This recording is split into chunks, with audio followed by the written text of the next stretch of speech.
No commission, no arrest. No commission, no arrest. We want justice. We want justice. আমার দাবি ন্যায্য দাবি। আমার দাবি ন্যায্য দাবি। আমার শিক্ষকের মর্যাদা প্রদান করো। আমার শিক্ষকের মর্যাদা প্রদান করো। শিক্ষকের গুৰুৰ লগত ধানালি বন্ধ কৰক।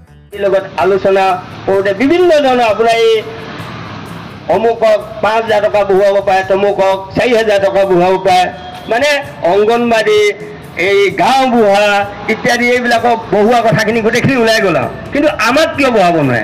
তেখেতে তেতিয়া আটাইতকৈ ডাঙৰ কথা এটা ক'লে, নকওঁ বুলি ভাবিছিলোঁ যেতিয়া আকৌ ক'বলগীয়া হ'ল।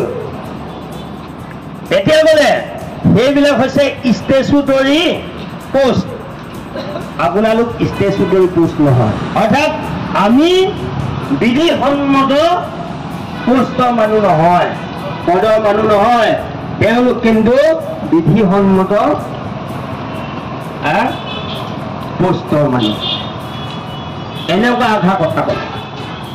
এখন আইনে আমাক এপইণ্টমেণ্ট দিছে আইনৰ যোগেদি, য'ত ৰাজ্যপালে চহী কৰিছে, আইনত পৰিণত হৈছে বিলখন।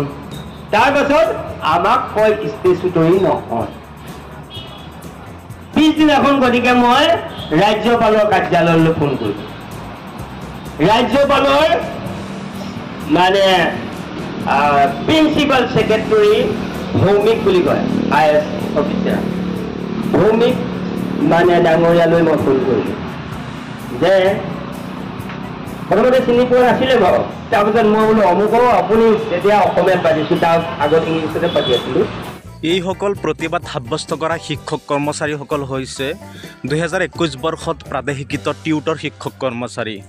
বছৰ বছৰ ধৰি বিনা বেতনে কৰ্মৰত হৈ থকাৰ পিছত 2021 বৰ্ষত ৰাজ্য চৰকাৰে প্ৰাদেশিকৰণ কৰিছিল টিউটৰ হিচাপে মাত্ৰ 10,000 টকাৰ মাহিলী দৰমহা। প্ৰতিবাদ সাব্যস্ত কৰিছে টিউটৰ শিক্ষক কৰ্মচাৰীসকলে। অনিৰ্দিষ্টকালীন ধাৰাবাহিক অৱস্থান ধৰ্মঘট কাৰ্যসূচী ৰূপায়ণ কৰি আছে আৰু আজি দ্বিতীয় দিন সদৌ অসম প্ৰাদেশিকৃত মধ্য ইংৰাজী আৰু নিম্ন প্ৰাথমিক শিক্ষক টিউটৰ সংস্থাৰ উদ্যোগত টিউটৰসকলৰ শিক্ষকৰ মৰ্যাদা বিচাৰি প্ৰতিবাদ সাব্যস্ত কৰিছে।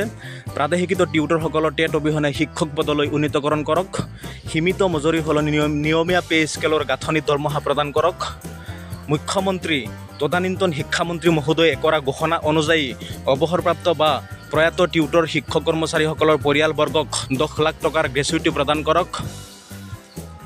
বৰ্তমানো বৃত্তিমূলক অৰ্হতা নথকা টিউটৰসকলক DLED প্ৰশিক্ষণৰ বাবে সুবিধা প্ৰদান কৰিব লাগে আৰু কোনো ধৰণৰ টেট নোহোৱাকৈ শিক্ষক মৰ্যাদা প্ৰদান কৰক ৰাজ্য চৰকাৰে।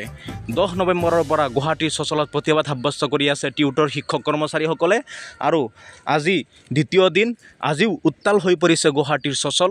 প্ৰাদেশিকৃত টিউটৰ শিক্ষক কৰ্মচাৰীসকলে প্ৰতিবাদ সাব্যস্ত কৰিছে গুৱাহাটীৰ চচল।